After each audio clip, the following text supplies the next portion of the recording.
مفتی صاحب کہتے ہیں کہ کتنا جھوٹ بولو گے، ہر چیز کو گھما رہے ہو، ہر چیز کو گھما رہے ہو.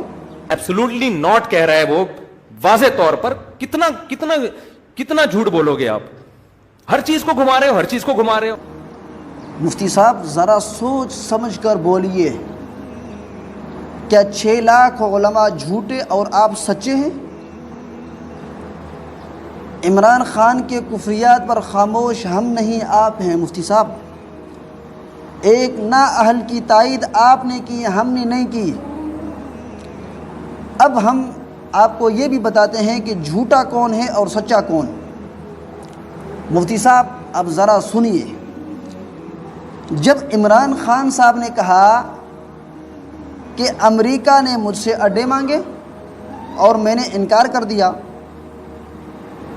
تو اس کے جواب میں قائد ملت اسلامیہ نے کہا کہ امریکہ نے اڈے مانگے ہی نہیں.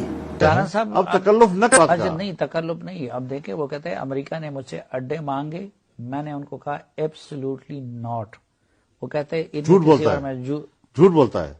امریکہ نے اس سے اڈے مانگے ہی نہیں.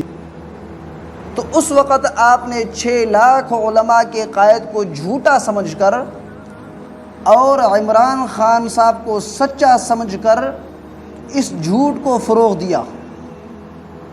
اور چند دن کے بعد جیو نیوز پر بابر افتخار نے واضح کر دیا کہ امریکہ نے اڈے مانگے ہی نہیں تھے. اصل یہ ہے کہ انہوں نے مانگے بھی نہیں، فوجی اڈوں کا کسی لیول پہ مطالبہ بھی نہیں کیا گیا، لیکن جیسا پرائم منسٹر صاحب نے کہا. تو عمران خان صاحب جھوٹا نکلا، قائد ملت اسلامیہ سچے نکلے. جھوٹ بولنے والے آپ کے قائد عمران خان ہیں اور اس جھوٹ کو فروغ دینے والے آپ تھے، اور سچ کہنے والے قائد ملت اسلامیہ تھے، اور اس سچ کو فروغ دینے والے جمعیت علماء اسلام کے جو کارکنان ہیں وہ تھے. مفتی صاحب اب بتائیے کہ اس جھوٹ کو فروغ دینے والے ہم ہیں یا آپ ہیں؟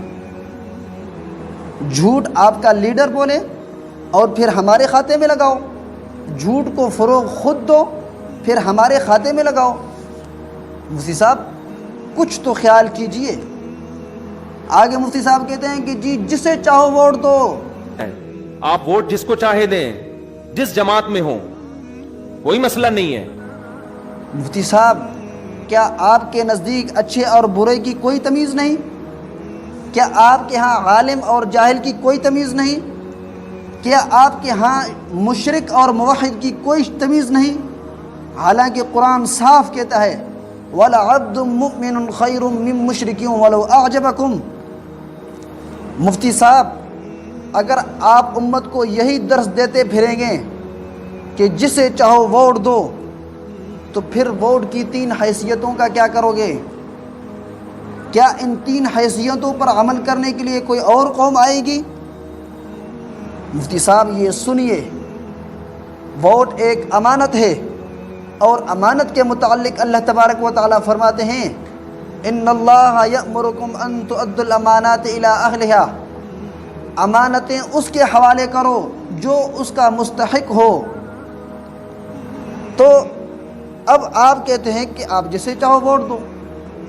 مفتی صاحب ذرا سوچئے اور سوچ سمجھ کر بات کیجئے. قرآن کچھ کہتا ہے اور آپ کچھ کہتے ہیں. الم یأن للذین آمنوا ان تخشع قلوبهم لذکر اللہ وما نزل من الحق. مفتی صاحب آپ اگر سیاسی علماء کی تائید نہیں کرتے تو جاہلوں کی بھی تائید نہ کیا کریں نا. آخر امت کو آپ 2 ٹکڑے کیوں کر رہے ہیں؟ 6 لاکھ علماء سے کیوں توڑ رہے ہیں؟ مفتی صاحب کچھ گزارا کیجئے.